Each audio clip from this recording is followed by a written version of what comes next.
உயிர்த்தெழுந்த இயேசு கிறிஸ்துவின் வல்லமை ஊழியங்கள் வழங்கும் வசனப் பெட்டகம். இயேசுவே கர்த்தர். இயேசுவையே தேவன் ஆண்டவரும் கிறிஸ்துவுமாக்கினார். இயேசுவே ராஜாதி ராஜா, கர்த்தாதி கர்த்தா. கிறிஸ்துவே மரித்தோர் மேலும் ஜீவனுள்ளோர் மேலும் ஆண்டவர்.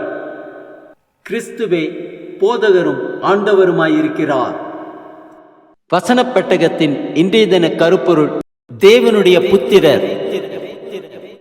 மேலும் எவர்கள் தேவனுடைய ஆவியினாலே நடத்தப்படுகிறார்களோ அவர்கள் தேவனுடைய புத்திரராய் இருக்கிறார்கள்.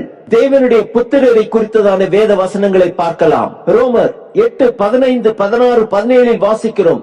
அந்தப்படியே திரும்பவும் பயப்படுகிறதற்கு நீங்கள் அடிமைத்தனத்தின் ஆவியை பெறாமல் அப்பா பிதாவே என்று கூப்பிடப்படுகிற புத்திர சுவிகாரத்தின் ஆவியை பெற்றீர்கள். நாம் தேவனுடைய பிள்ளைகளாய் இருக்கிறோம் என்று ஆவியானவர் தாமே நம்முடைய ஆவியுடனே கூட சாட்சி கொடுக்கிறார். நாம் பிள்ளைகளானால் சுதந்திரருமாமே, தேவனுடைய சுதந்திரரும் கிறிஸ்துவுக்கு உடன் சுதந்திரருமாமே. கிறிஸ்துவுடனே கூட நாம் மகிமைப்படும்படிக்கு அவருடனே கூட பாடுபட்டால் அப்படியே ஆகும். கலாத்தியர் 3:26 வாசிக்கிறோம். நீங்கள் எல்லாரும் கிறிஸ்து இயேசுவை பற்றும் விசுவாசத்தினால் தேவனுடைய புத்திரராய் இருக்கிறீர்களே. 2 கொரிந்தியர் 6:18 வாசிக்கிறோம். அப்பொழுது நான் உங்களை ஏற்றுக்கொண்டு உங்களுக்கு பிதாவாயிருப்பேன், நீங்கள் எனக்கு குமாரரும் குமாரத்திகளுமாய் இருப்பீர்கள் என்று சர்வ வல்லமையுள்ள கர்த்தர் சொல்லுகிறார். கலாத்தியர் 4:6-7 வாசிக்கிறோம்.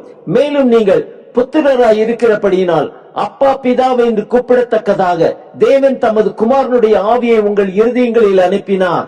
ஆகையால் இனி நீ அடிமையாயிராமல் புத்திரனாய் இருக்கிறாய். நீ புத்திரனே ஆனால் கிறிஸ்து மூலமாய் தேவனுடைய சுதந்திரனுமாய் இருக்கிறாய். மத்தேயு 19:14 வாசிக்கிறோம்.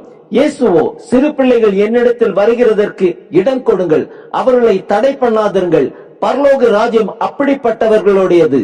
ஏசாயா 54:13 வாசிக்கிறோம். உன் பிள்ளைகள் எல்லாரும் கர்த்தரால் போதிக்கப்பட்டு இருப்பார்கள், உன் பிள்ளைகளுடைய சமாதானம் பெரிதாயிருக்கும். நீதிமொழிகள் 22:6 வாசிக்கிறோம். பிள்ளையானவன் நடக்க வேண்டிய வழியிலே அவனை நடத்து, அவன் முதிர் வயதிலும் அதை விடாதிருப்பான். ஏசாயா 44:3 வாசிக்கிறோம். தாகமுள்ளவன் மேல் தண்ணீரையும் வறண்ட நிலத்தின் மேல் ஆறுகளையும் ஊற்றுவேன், உன் சந்ததியின் மேல் என் ஆவியையும் உன் சந்தானத்தின் மேல் என் ஆசீர்வாதத்தையும் ஊற்றுவேன். யோவான் 1:12 வாசிக்கிறோம். அவருடைய நாமத்தின் மேல் விசுவாசம் உள்ளவர்களாய் அவரை ஏற்றுக்கொண்டவர்கள் எத்தனை பேர்களோ அத்தனை பேர்களும் தேவனுடைய பிள்ளைகளாகும்படி அவர்களுக்கு அதிகாரம் கொடுத்தார். 1 யோவான் 3:9-10 வாசிக்கிறோம். தேவனால் பிறந்த எவனும் பாவம் செய்யான், ஏனெனில் அவருடைய வித்து அவனுக்குள் தரித்திருக்கிறது. அவன் தேவனால் பிறந்தபடியினால் பாவம் செய்ய மாட்டான். இதனாலே தேவனுடைய பிள்ளைகள் இன்னார் என்றும் பிசாசின் பிள்ளைகள் இன்னார் என்றும் வெளிப்படும்.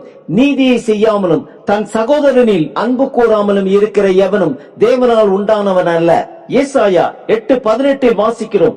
இதோ நானும் கர்த்தர் எனக்கு கொடுத்த பிள்ளைகளும் சீயோன் பர்வதத்தில் வாசமாயிருக்கிற சேனைகளின் கர்த்தராலே இஸ்ரவேலின் அடையாளங்களாகவும் அற்புதங்களாகவும் இருக்கிறோம். பிலிப்பியர் 2:14-15-16 வாசிக்கிறோம்.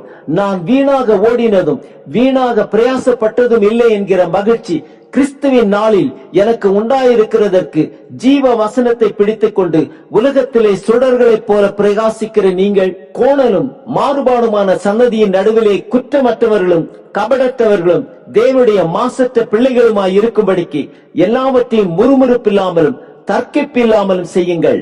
1 யோவான் 3:1-2-3 வாசிக்கிறோம். நாம் தேவனுடைய பிள்ளைகள் என்று அழைக்கப்படுவதனாலே பிதாவானவர் நமக்கு பாராட்டின அன்பு எவ்வளவு பெரிதென்று பாருங்கள். உலகம் அவரை அறியாதபடியினாலே நம்மையும் அறியவில்லை. பிரியமானவர்களே, இப்பொழுது தேவனுடைய பிள்ளைகளாய் இருக்கிறோம். இனி எவ்விதமாய் இருப்போம் என்று இன்னும் வெளிப்படவில்லை.